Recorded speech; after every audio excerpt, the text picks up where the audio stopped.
Mula doon sa aklat ng Roma, chapter 12, verses 1 to 2. Romans, chapter 12, verses 1 to 2.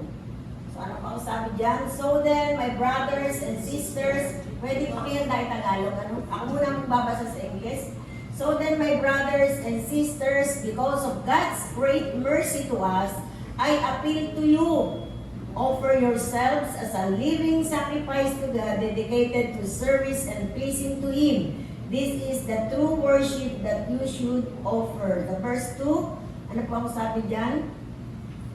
Do not conform yourselves to the standards of this world, but let God transform you inwardly by a complete change of your mind. Then you will be able to know the will of God, what is good and is pleasing to Him and is perfect. Pakilagay nga sa Tagalog at kayo po yung magbasa ng malakas. Ano po? Romans chapter 12 verses 1 to 2. Ang ating topic within this month, o tema within this month, ay the best offering that pleases God. Amen? So, nakita na po ba?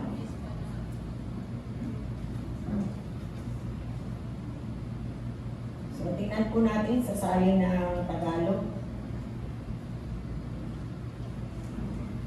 Yan po, pakibasa po ng malakas. Kaya nga, mga kapatid, alang-alang sa kasagaran ng mapag-Diyos sa atin, ako'y nakikibusog sa inyo na ialin ninyo ang inyong sarili bilang isang handog ng buhay, banal at pinagdugod sa Diyos. Ito ang dapat na pagsamba ninyo sa Diyos. Huwag kayong makaayos sa takbo ng mundong ito, sa halip hayaan ninyo ang uwi ng Diyos ang inyong pag-iisip upang maunawaan ninyo ang kanyang kalooban. Sa gayon, magagawa ninyo kung ano ang mabuti, kalugod-lugod at ganap na kalooban ng Diyos. Ngayon tayo po lumapit sa Panginoon. Kung naparito ka, kapatid, para katagpuin ang ating Diyos. Ito yung time na kung saan may hinihingi ang Diyos sa atin na i-offer natin sa Kanya. Hindi yung laman ng ating mga wallet, hindi yung magagandang bagay na meron tayo para ibigay natin sa Panginoon. Iisa lang ang hinihingi ng Lord. Number one, kapag tayo ay pumupunta sa lugar na ito, yung ating mga puso, yung ating mga buhay. Hallelujah. Praise God. Ialay natin sa Panginoon ang ating buhay na siyang tinamatayan ng Panginoon doon sa krus ng Kalbaryo. Hindi siya namatay para sa mga material na bagay. Hindi siya namatay para sa pera o sa anumang na kasikatan. Hallelujah. Ang hinihingi ng Panginoon yung ating buhay na ialay natin sa Diyos. Praise God. Kaya sa bawat pagpunta natin sa bahay-sambahang ito, ang una nating isipin at gawin, Lord, salamat po sa iyo. Sa buhay na ibinibigay mo sa akin, O Diyos, at muli, iniaalay ko sa iyo upang maging kaluguran sa iyo ang buhay ko. Hallelujah. Nawayan po yung ating maging panalangin na sa tuwing tayo lalapit sa lugar na ito at kinakatagpo ang ating Panginoon, yung Diyos na namatay sa krus ng Kalbaryo para sa ating kaligtasan, malugod sa ating mga buhay. Hallelujah. Kaya nga is always expecting us. Every Sunday is always expecting us. Sa maraming ginawa ng Diyos sa atin sa buhay natin sa nakaraan. Maaaring hindi pa natin naiisa-isang ipagpasalamat sa Diyos. Pero napakaraming ginagawa ang Panginoon sa atin na dapat every Sunday, Lord, here I am. I am offering you all the thanksgiving that you have done for my life in the past days, in the past months, maaaring years. Hallelujah. Lord, sa umagang ito, Panginoon, papasalamat po kami, O God. Pagkamat kami isang makasalanan, Panginoon, nakagagawa ng kamalian, pagkakasala laban sa iyo, Diyos, patuloy mo pa rin kaming tinatanggap, Panginoon. Patuloy mo pa rin kaming pinatatawad, O Diyos. Patuloy mo pa rin kami, Panginoon, kinakalinga, O God, sa kabila ng kami hindi karapat-dapat, O God. Kaya narito, Panginoon, Lord Jesus, Tawarin mo kami, O God. Linisin mo po kami ng iyong banal na dugo, Panginoon. Hallelujah. At iniaalay po namin ang aming buhay sa iyo, Panginoon. Kasama ng taus-pusong pagpapasalamat sa lahat ng mabubuting bagay na ginawa mo. O kung mayroon man kaming na-experience na hindi maganda, mayroon ka pa rin purpose, mayroon ka pa rin layunin, Panginoon. Bakit ito pinahintulutan mo sa aming mga buhay? Lord, napakaganda ng mensahe na ibinigay mo sa iyong lingkod. Why you are permitting everything, even those mga hindi magandang bagay, in order to reveal what is in our hearts. Lord, salamat po, Panginoon. At kung ito po'y na-reveal na hindi maganda, Lord, forgive us, O God. Nais po namin, Panginoon, patuloy po kami nasa iyo, God. Sapagkat ang mga taong kukunin mo, Panginoon, yung maratnan mo na gumagawa, nagtatapat, sumusunod sa iyong kalooban, O Diyos. Lord, salamat po sa iyong pagpapatawad. Salamat sa iyong paglilinis, Panginoon. Salamat sa iyong pagtanggap sa aming muli, O God. At nais po namin, Panginoon, muli marinig ang mensahe mo, O God. Alisin mo po ang mga nakabara sa aming tenga. Alisin mo po ang nakabara sa aming mga isipan. Alisin mo po, Panginoon, ang mga nakabara sa aming mga puso upang ang salita mong buhay mabisa kasing halaga ng ginto, Panginoon. Sobra pa sa halaga ng ginto ay malagay sa aming mga puso, O Diyos. Hallelujah, na ito ang mananatili sa aming buhay magpakailanman. Sa pangalan ni Jesus, siniling po namin whatever needs they have, O God. Ano man yung problemang iniwanan nila, ano man yung mga suliranin, ano man yung kabigatan na mayroon sila, O Lord God. Panginoon, sinusurrender po namin sa iyo, God, na may buong kapakumbabaan na ikaw sa oras na ito ang maghari sa aming buhay at mangusap, Panginoon, pang ma-receive namin ang mga blessings na iyo pong ibibigay. Sa pangalan ni Jesus, lahat may magsabi na Amen and Amen. Nakakapuna po kayo? The best offering that pleases God. So, dito po pag-aralan po natin, ano ba, what kind of offering God pleases to receive. Ano po? What kind of offering that we need to give to God? Una, sabi nga po dito sa ating binasa, our lives as a living sacrifice. Yung ating mga buhay na sakripisyo. Bakit may patay bang sakripisyo? Pag-aaralan po natin mamaya, mga kapatid, kung sino yung mga patay sa harapan ng ating Panginoon. Amen? As a living sacrifice. Yung buhay natin. Why? Because we are serving a living God. Naniniwala po ba kayo na tayo ay naglilingkod sa isang buhay na Diyos? Amen. Hindi natin siya nakikita, pero andito siya. Meron siyang tinig, meron siyang mind, meron siyang feelings. Ang ating Panginoon ay buhay. Amen. Sa Old Testament, mga kapatid, mababasa natin sa Leviticus chapter 1 verse 10 na ang mga Israelita hiningi ng ating Panginoon na kung kayo ay mag-aalay ng inyong handog during the Old Testament, hindi po humihingi ang Diyos ng buhay. Kaya nagalit ang Panginoon sa mga Israelita, even their child, inihandog nila, hindi po. Kundi, ano pong sabi sa Leviticus chapter 1 verse 10 na ang kanilang na ang hiningi ng Panginoon, kung ang ihandog nila ay goat or mga sheep, ay kinakailangan blameless. Kailangan walang kapintasan. Kailangan yung wala kang makikitang depekto. Ha? Wala kang makikitang masasabing, uy, ba't ganyan yan? Ba't may sira yan? Ba't may ano yan? May sakit yan? Wala po. Sabi doon, blameless. Talagang sinabi ng Panginoon, kung kayo'y maghahandog sa akin, ano man ang ihandog ninyo, ano man yan, goat man yan, o yan man ay sheep, o yan may mga dogs, ang sabi doon, yung walang kapintasan. Alam niyo kung ba't kinalundan ng Diyos si Abel? It's not because of his offering. Bakit hindi pa tumatanggap ang Diyos ng gulay? Ang Diyos ay tumatanggap kahit anong ihandog natin sa Panginoon kung ang motibo natin ay totoo at tama. Amen. Yun ang pinaglayanan niya si Cain. Pero hindi ibig sabihin, reject sa Panginoon. Ayoko niya, gulay yan eh. Bakit tinanggap niya ang handog ni Abel? It is because kung babasahin niyo sa Biblia, he choose the best. Yung pinakamataba sa kanyang mga alaga, yun ang pinili niya para ihandog niya sa ating Panginoon. Wala pa pong laws noon, wala pang batas na pag maghahandog kayo, ito yung kailangan yung ihandog. Wala po. So yung motibo ng puso ni Abel, dahil sa Diyos niya ihandog, pipili ako ng pinakamataba, pinakamaganda na aking ihandog sa Panginoon. Amen? So mga kapatid, kaya nga tayo, hindi ko patapik yung pagbibigay ng ating kaloob. Pero kung yung motibo natin, how much is that? Iwanan muna natin sa kung sino yung gagamitin ng Lord magbigay niyan. Pero dito po muna tayo. Sa ating po, unang-unang dapat inihandog sa Panginoon yung ating mga buhay.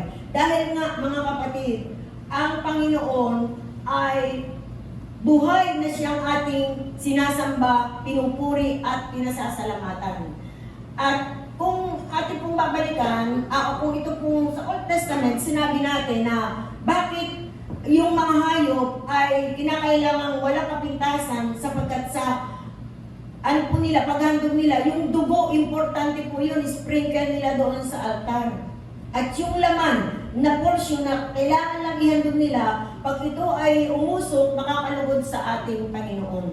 Sa bagong tipan, mga kapatid, ang dugo ng ating Panginoon Jesus ang nag-redeem sa atin, nang tumubos sa atin. Dapat kung malaman natin yan, mga kapatid, na ang dugo ng Panginoong Jesus ang nagtubos sa atin sa kasalanan natin. Hindi niya sinabi sa akin na, yun lang mga pogi at magaganda, yung makikinis, yun lang yung magaganda lang, yung mga pogi lang, yung makikinis lang, ang kailangan pumunta sa simbahan at silang magandog sa akin. Yandog nila ang buhay nila. Hindi po, mga kapatid. Maniniwala pa kayo, namatay na nga lang si Buwichits, di ba? Niyandog niya ang buhay niya sa Panginoon, pero anong ginawa ng Lord sa kanya? Maraming question mark sa kanyang isip. Bakit ako ganito? Bakit ang buhay ko ganito? Pero higit pa siya sa atin. Nakapunta siya sa iba't ibang lugar, iba't ibang bansa to preach, to share the word of God, to testify that God is good. Amen. Samantalang tayo, narito lang tayo sa Pilipinas. Pero siya, kahit ganun ang kanyang katawan. Kaya kung iisipin natin na ang Diyos ay doon lang sa mga perfect na mga pangangatawan, tinatanggap yung mga ihandog na buhay, ay mga kapatid, kawawa naman yung mga may mga kapansanan. Ano po? Hindi pala sila makakapunta sa langit. Kaya ang ating Panginoon ay fair, mga kapatid, sa bagong tipan, hindi na dugo ng tao o ng hayop ang pinakailangang ihandog, kundi buhay natin na tinubos ng Panginoon doon sa krus ng Kalbaryo. Amen po ba? Hallelujah. God is a living God. Tinan po natin yung Jeremiah chapter 10, verse 10. Tinan po natin, Jeremiah chapter 10, verse 10. Ano sabi po dyan? But the Lord is the true God. Yun daw pong ating sinasambang Diyos dito ay ano daw po? True God. Bakit? May peke ba? Yes, marami. Sabi dyan, He is what? The living God. Buhay yung ating Diyos. Kaya huwag tayong, huwag tayong, tama ba yung salita, kaarte-arte sa Panginoon? Aba, hindi tayo makakapaglihim sa Diyos. Hallelujah. Hindi tayo makakapagkaila sa Panginoon. Hindi tayo makakapagsinungaling sa Diyos. He is the living God, the eternal God who see us every day what we are doing. At ano pong sabi dyan, when He is angry, the earth trembles, the nations cannot endure His wrath. Pag sinabi wrath, pukot na talaga yan. Galit na talaga ang Lord dyan. Pag angry, medyo mababa pa yung angry. Pero pag sinabing wrath, nandun na po yung talagang matinding paparusa. Kaya sabi po rito mga kapatid, na we need, tayo pong mga anak ng Diyos, inaaralan po tayo na ang dapat tayo po ay nagpupuri at sumasamba sa ating Diyos na buhay. Amen? Dahil ang Diyos natin ay buhay. Ano po? Sa pag pag tayo po ay nag-i-christening, nakita ko na yung magkakahandog, ay pag tayo pinaghandog ng bata, yung christening po, yung paghandog, dedication natin sa bata, Kaya pala yung iba ayaw magpahandog kasi natatakot sila na kapag ang bata ay hahandog, baka daw di na mag-asawa, baka maging monga, baka maging madre, baka mamatay na kasi hahandog na sa Panginoon. No. Kaya po natin inihandog sa Panginoon in order na ang Diyos ang maghawak niya sa kanyang buhay at siya ang magprotekta sa batang ito hanggang sa kanyang paglaki. Ano po? At ito po mga kapatid, ang nais ng Diyos, bakit kailangan i-offer natin ang ating buhay sa Panginoon in order to hold our lives, protect us, our lives, fight for us. Dahil yung Diyos na ating makapangyarihan Diyos, ang siyang kaya magprotekta lang sa atin at siyang tumulong sa atin. Amen po ba? Huwag niyong kalilimutan, may kaaway tayo. Hindi tao. Hindi mo nakikita ang kaaway natin. Ako kahit sabihin ko, may discerning lang ako pero hindi ko siya masasabi kung ano niya. Pero alam ko may kaaway. Amen? May kaaway tayo mga kapatid. Pero sinong papayat sa kanya? Pero sinong lalaban sa kanya? Tayo? No! Hindi natin kaya kasi ang nakikita natin physical. Pero yung Diyos na makapangyarihan na sa atin, nakikita niya ang kalaban, kaya tayo minsan nawawarningan ka agad. Amen po ba? Maaaring sa panaginip, maaaring sa mga pangyayari, in simple things, tayo ay pinapalalanan ng Panginoon. Amen? Dahil po, ang Diyos natin ay buhay. So siya lang ang makakalaban para sa atin dahil Espiritu ang Diyos, Espiritu ang kaaway, sila ang maglalaban, puprotektahan tayo ng ating Panginoon. Amen? Hallelujah. So, tingnan po natin, Psalms 115 verses 4 to 9. Medyo po tumapa, pero kailangan po natin basahin. Psalms 115 verses 4 to 9. Ano po ang sabi niyan? Ano po ang sabi? But their idols are silver and gold. Ang kanilang mga Diyos-Diyosan, made by human hands. They have mouths, but cannot speak. May bibig, hindi nakakapagsalita. May mata, hindi nakakakita. They have ears, but cannot hear. Noses, but cannot smell. Hanggang, ano yan, verse 9. They have hands, but cannot feel. Hindi sila makahawak. They have feet but cannot walk, hindi makalakad. Kaya anong ginawa nung mahal na araw? Yung mga idols, anong nangyari? Binubuhat, hindi makalakad. Ano po? Nor can they utter a sound with their throats. Wala kang marinig na sounds. Those who make them will be like them, and so will all who trust in them. Amen? Kaya sabi po doon mga kapatid sa bandang huli, sa verse 8, yung lahat ng sumusunod, naniniwala at gumagawa ng mga Diyos-Diyosan, sumusunod sa mga Diyos-Diyosan, naniniwala sa mga Diyos-Diyosan, ay kagaya nilang patay. Na kahit nakakapagsalita tayo sa paningin ng Diyos, ang mga taong sumusunod sa mga Diyos-Diyosan, sa mga remoto larawan o whatever times ng Diyos-Diyosan, ano po ang sabi dyan? Sa tingin ng Panginoon, tayo patay sa kanyang harapan. Pero sa tingin natin, sila buhay, nagsasalita, naglalakad, nakakarinig, nakakaamoy sa ating mga sarili. Pero sa paningin ng Diyos, siya may sabi, those who make them will be like them, so I will. And so will all who trust in them. Kaya po yung lahat ng mga sumusunod. Kaya para tayo tinuwalang Panginoon sa maling pagsamba. Inialis tayo ng Diyos sa maling paniniwala, sa maling pagsunod, sa maling pagsamba. It's because tayo palipatay sa harapan ng Diyos at dinala tayo sa isang buhay na pagsamba. Amen! Hallelujah! Pag dinistroy ng Panginoon, sino po yung nakaano ng kay Dagon? Dagon ba? Ha? Ilagay doon sa tabi yung naalala ko lang ngayon. Ito pong si Dagon ay inismas ng ating Panginoon. Nadurog! Ha? Dahil po, akala nung mga nagdala doon, yun yung tunay na Diyos na kaya iprotekta sila doon sa kalaban. Pero nung ginawa ng Panginoon, nung kanyang hampasin po itong si Dagon na siya po yung Diyos-Diyosan nila, nadurog! At walang nagawa para ipagtanggol ang kanyang sarili. Amen? So kaya po tayo mga kapatid, pagkapuling ko ng umaga, nagpupuri, nagpapasalamat tayo sa Panginoon, maging buhay po tayo sa harapan ng Diyos. Yung mga buhay pumalakpak. Amen, hallelujah. Dahil po gawin natin pag-linggo, pumapalakpak tayo. Nagpupuri tayo sa Panginoon. Yung mga buhay, magsabi ng hallelujah. Marinig ni Lord yung salitang hallelujah. Alam niyo ba mga kapatid, yung hallelujah na yan, very powerful yung words na yan. Dahil mga kapatid, kaya kang magbabagsak ng kaaway, maraming kaaway. While I am praising the Lord, mga kapatid, hallelujah, hallelujah, hallelujah, nagbabagsakan ang kalaban. Amen? Sabi naman napulot yung pastora, 2 Corinthians, 2 Chronicles chapter 20. Makikita mo doon, wala silang ginamit na spears, wala silang ginamit na sibat, wala silang ginamit na sandata. They just worship the Lord, praising the Lord. Hallelujah, going to the battle. Sila yung nagpupuri sa ating Panginoon, sila yung maawit sa ating Panginoon. Pagdating nila sa labanan, patay na lahat ang kalaban. Amen? Bakit mga kapatid? There is power in praising God. Kaya pag tayo pumupunta dito mga kapatid, maging buhay tayo sa Lord. Yung ating mga kamay, pinapalakpak natin, yung ating bibig, pinapayag natin, yung kadakilaan ng Panginoon, yung mga paa natin. Ha? Huwag tayo parang maging tuod, baka tayo ay parang patay sa harapan ng ating Diyos pag ganun. Amen? Kaya kinakailangan po mga kapatid, tayo sa ating pagpupuri sa Panginoon, maging alive tayo. Alive na alive tayo sa pagsamba sa ating Panginoon dahil buhay ang ating Diyos. Amen? Yun po yung number 1. What should we offer? What kind of offering that we need to give to God? Number 1 is our lives as an offering, living sacrifice. Number 2, or living offering tayo po sa ating Panginoon. Number 2 is our lives truly dedicated to His service to Him. Pag sinabi pong dedicated, it is what? Ang meaning po ng dedicated, in other words, ay committed. We are investing for our goal. Ano pang goal natin mga kapatid? Anong goal natin sa ating buhay? Spiritually, anong goal natin? Marating ang langit na bayan. Kailan ka nag-start? Kailan ito matatapos? Nang tayo ay tumanggap sa Panginoon, matatapos ito hanggang sa kunin tayo ng ating Lord. Pero kung tayo ay titigil, hindi mo natapos ang goal mo sa iyong buhay. Another pong meaning or synonym ng dedicated is devoted. Pag sinabing devoted, loving and loyal to a cause. Loving and loyal to a cause.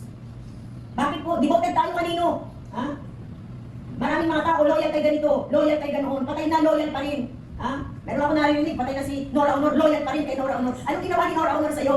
Ha? Naipag-pray ka ba? Binigyan ka ba ng sandaan? Tinulungan ka ba? Hello? Ba't tayo magiging loyal sa tao? Mas maganda maging loyal tayo sa Diyos. Amen? Kay Marcos, mga loyalist daw. Ha?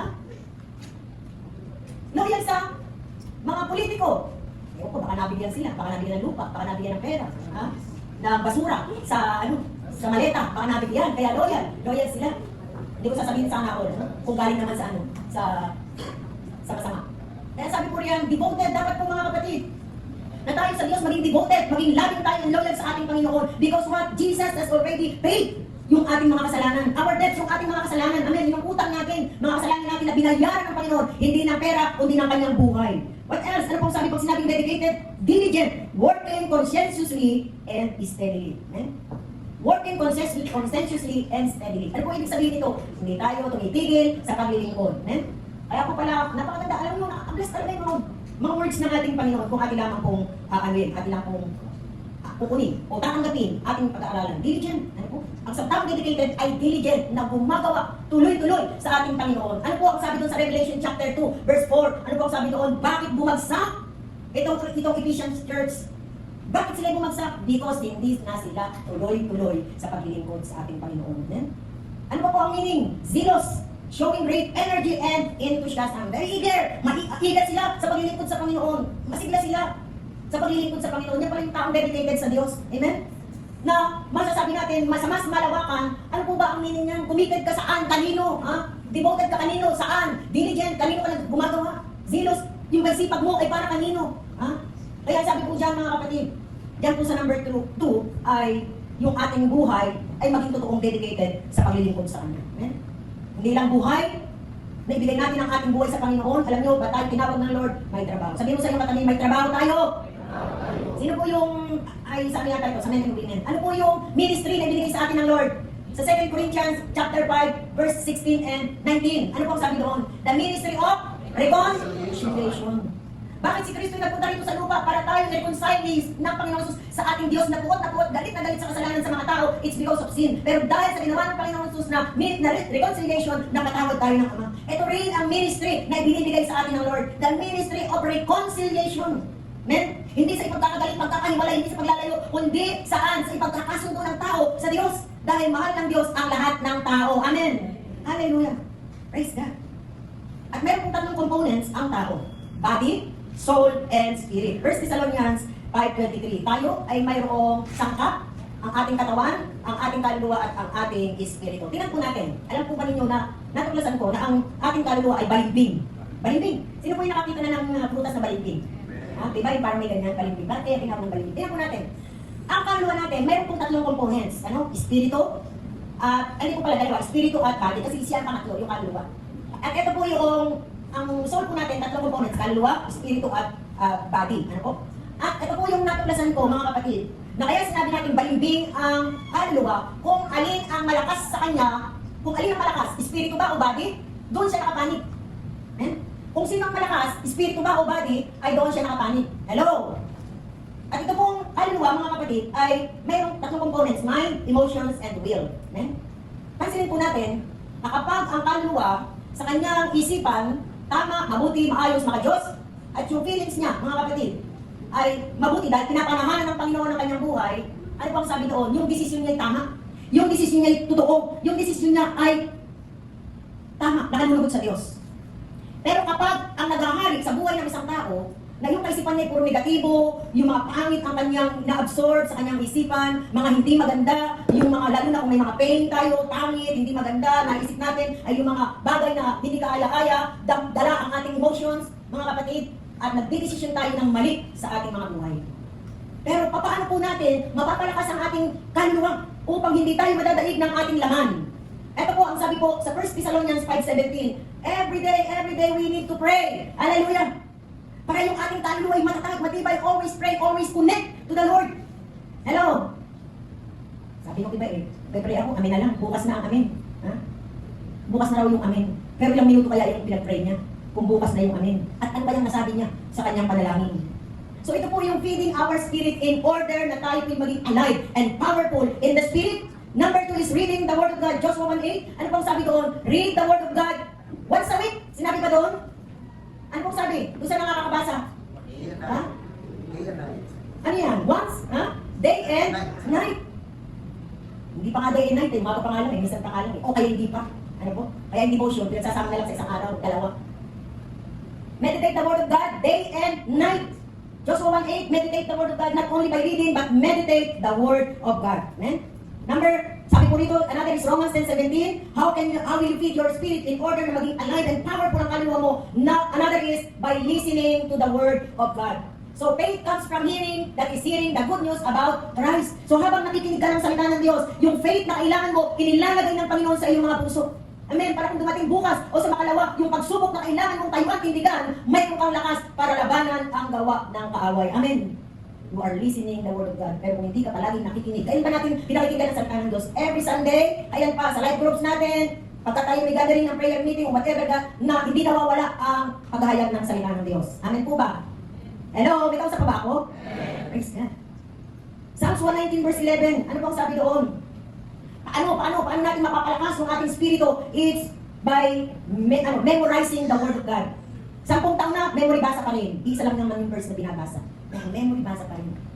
Hello? Nag-aaral po ako sa COP, yung bakasyon, mga ilang years ago. Pinakabisa sa amin yung buong chapter ng 119, Psalms 119, from chapter 1 to chapter 150. Hindi ko po na kailangan memorize lahat. Napakahaba po nung 150 chapters. Kailangan mong basahin at pag-memorizing. Kaya po mga kapatid, bakit tayo pinag-memorize ng Panginoon na kapag may times na tayo may mga problema, yung nakastack na salita ng Diyos dito sa ating puso, dahil memorize mo, ipariliman sa iyo ng Panginoon, ganyan ang gawin mo sa iyong buhay. Amen. Pero tayo po ay, minsan sasabihin natin, matanda na kasi ako eh. Alam na Lord yun, may edad na tayo. Hindi na natin kaya ma-forward, pero yung pinakatot noong nabasa mo ay nandoon. Amen. At yan kasi ang wepo natin, naniniwala ba kayo ng salita ng Diyos ay wepo natin? Amen. Ano po yung mababasa natin sa 1 Thessalonians, ano po? Na doon po naroon yung salita ng Diyos ay ating panlaban. Sa 2 Timothy chapter 3 verse 16, ay sabi po roon, magagamit natin yan pangturo sa ating kapwa. O pag-share natin sa ating kapwa. Amen? So kapag ginagawa po natin, ito pong mga bagay na ito, ay ano po, yung pananalangin, pagbabasa ng salita ng Diyos, pag-meditate ng kanyang salita, nakikinig tayo ng salita ng Panginoon, memorize natin ang salita ng Diyos, walang puwang ang panghihina at panglulupaypay. Amen? Laging malakas ang kaluluwa mo, lumalaban ang kaluluwa mo, pero kapag nagpabaya tayo sa mga bagay na ito, hihina ang ating espiritu at lalakas ang ating laman, ang dali mong yayain sa mga bagay na hindi ka lulubog. Amen? Ang dali mong yayain, ang dali mong magalit, ang dali mong magitalin, ang dali mong gumawa ng mga bagay, magdesisyon ng mga negative na bagay. Kaya sabi ng Panginoon dito, mga kapatid, in order for us na itong ating kaluluwa ay laging matibay, matatag, lumalaban sa lahat ng pagsubok ng ating buhay, we need to do this. Feed our spirit. Amen. Feeding our flesh, or bakit natin, yung mga worldly pleasures, negativity and unbelief. Yan po yung pagkain para ang laman natin ay lumakas. Yung mga bagay, kaya nga sabi ko sa inyo mga kapatid, kanina, yung sinabi ko sa inyo sa Revelation chapter 2, doon po natin mababasa, eager na eager sila, very sila, enthusiastic sa paglilingkod sa Panginoon, very zealous sila sa paglilingkod sa Panginoon, pero while in the middle, sabi po roon, they fall down. Sabi ng Panginoon, mayroon akong laban sa iyo. Na iniwan mo ang iyong unang pag-ibig. Nawala na, na-focus na sa iba. Bakit po mga kapatid? Na-focus na sa iba. Maaring dumating yung pagsubok ng hina, nagtuloy-tuloy na, maaring nangailangan ng ganito, ng pera, nakuha niya doon sa mga sanglibutan, yung kanyang tungkol sa kanyang pangangailangan. Pero tandaan po natin mga kapatid, hindi natin kayang tapatan ang Lord sa kanyang kabutihan na kaya niyang ibigay. Kung ano ibinibigay ng sanglibutan, mas higit na kaya ibigay ng Diyos sa atin yung kailangan natin. Amen. Hallelujah. Wala pong problema sa Diyos, mga kapatid. Yes, everything na kailangan natin. Ang problema lang, kapag tayo na-focus na yan, sabi doon sa Romans chapter 12 verse 2, do not conform. Ha? Huwag kang makiayon sa takbo ng sanglibutan ito. Ha? Para maging sikat ka, maging in ka, magpapakatong na rin ako. Ha? Meron tayong isang kapatiran, ito ang naging business. Alam niyo ba yung nagpapatato, mga kapatid? Sorry ko sa mga may katunan na makakilala sa Panginoon. Kaya hindi ako sa inyo yung bago pa lang, Kristiyano ka na, magpapatato ka pa. Ang sabi sa Bible, ang tinatatuan, yung nakapatay. Di ba? Kaya tinan nyo yung mga napunta sa kulungan. Walang lumalabas sa kulungan na hindi walang tato. Kailangan sabihin ko ito mga kapatid, sapagkat para sa ating umakayon tayo sa takbo ng sanglibutan na para malin ako. Ha? Kailangan kong mayroon ito, kailangan kong maggawin ito. No, mga kapatid. Kung ikaw'y Kristyano, kung ikaw hindi pa Kristyano, nagpagawa ka niyan, ang Diyos na ang magbuburan niyan. Pero yung alam mo, narinig mo, naging Kristyano ka na, tumanggap ka sa Panginoon, tapos gagawin mo yan, mga kapatid, hindi nakakanood sa Diyos yan. Ang gusto ng Panginoon, malinis, kasi iharap tayo ng Panginoon huli yung ating buhay. Iharap tayo ng Panginoon sa Ama na malinis. Kaya po, kung ang tanongin niyo, paano yun? Meron na siyang tato. Ay, ang Diyos na, sabi nga, di ba? Pwede nga lang mukod-kurin yan. Ay, ako na number 1 ako mukod-kud. Para lang maalis. Pero may nakita ako mga kapatid, this is true. May nakita ako magpatato siya dito. Lalaki to, lalaki. Christian siya. Pinaanuhan niya ng puti. Yung kaya alam mo na ano yun, na tawag doon. Oo, binuran niya. Pinaanuhan niya ng puti. O pina-erase niya ng puti. Ay makikita mo, mayroon siyang mga punto-punto doon sa kanyang mga braso. Kasi yun ang kanyang naging, sa sarili niya. Kaya po, mga kapatid, bakit tayo lagi tinatawag ng Lord every Sunday? Para sabihin sa atin yung mga gusto ng Lord na ating ipamuhay every day. Amen! Hallelujah! Huwag po maging obligasyon ko, sisimba ako. Gawin po natin isang kasiyahan sa puso natin na, Lord, mamimit ulit kita. Marinig ko na naman kung ano yung paggagawa mo. Amen? At tandaan po natin, may trabaho tayo. Ang trabaho natin ay the Ministry of Reconciliation. May trabaho pala ako. Mag-webinar ako ng kalendar. Mag-share na ako ng salita ng Diyos. Dahil, mga kapatid, ang Panginoon ay umaasa sa buhay natin. Bakit sila Pedro, si Juan, si Santiago at ang 12 disciples na yan, tinawag ng Panginoon to share the word of God. Para lahat ng mga tao, bago dumating si Kristo, nakakilala, nakaalam ng kabutihan ng Panginoon, how great is God. Inaawit natin, how great is our God. Diba? How great is our God. Bakit? Hindi lang para sa isang tinubos niya. Tayong lahat, kasama tayo dyan. Hindi pa tayo pinapanganak, kasama na tayo. Kung ikaw ay mag-aasawa at ikaw ay mag-aanak, kasama na yan sa mga tinubos ng ating Panginoon. Amen? At ang pangako niya, buhay na walang hanggan. Kaya kung titigil ka ngayon, walang buhay na walang hanggan na mamimik ka. Sasabihin sa Satanas, welcome sa aking kaharian. Baka hindi si Lord ang mag-welcome sa akin. Pero kung sa buhay mo, magdidesisyon ka sa sarili ng Lord, kahit na may pagsubok, kahit anong mangyayari, magpapatuloy ko ako sa iyo, lalapit ako sa iyo, maglilingkod ako sa iyo, ang Panginoon nakahanda ng kanyang kaharian para tayo ay tanggapin. Amen? Hallelujah. Praise God. Kaya sa umaga ito mga kapatid, tayo po ay umapit sa ating Panginoon. Tingnan po natin, mga sabi nga doon sa verse 9, na ating pong binasa. Ay, dito man yung lahat. Romans chapter 12 verse 2. Tingnan po natin. Doon po sa verse 2.